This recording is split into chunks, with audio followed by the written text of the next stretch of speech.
Dyna ni Gwenfais, seren wledig, seren y sioe hebos. Ac o'n I bai. Gwych iawn.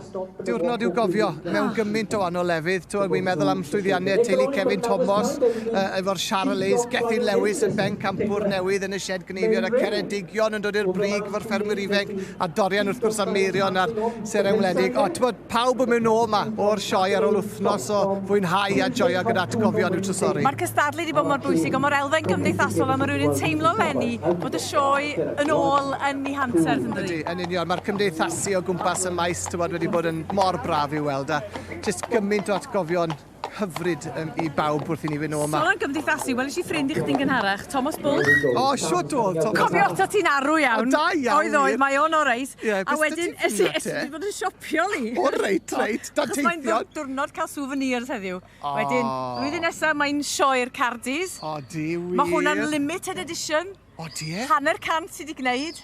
A mae hwnna i ti. O, diolch yn fawr iawn. O, diolch yn fawr iawn i ti. A ti?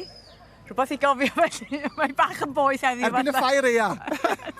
Ie, y ffair ea fydd nesaf. Then cofiwch, mae pawb o'i farn yn dod o faes y sioe heno ar S4C am 8 o'r gloch. Yr uchafbwyntiau efo ti a Mari wedyn am 9 o'r gloch. A wedyn mae yna fwy o uchafbwyntiau, hynny nos Sul am 9. I ni gael ail fyw y sioe ardderchog yma. Diolch i chi am gadw cwmni i ni drwy gydol yr wythnos, a goddi wrthyn ni ar het. Hwyl fawr. Tara.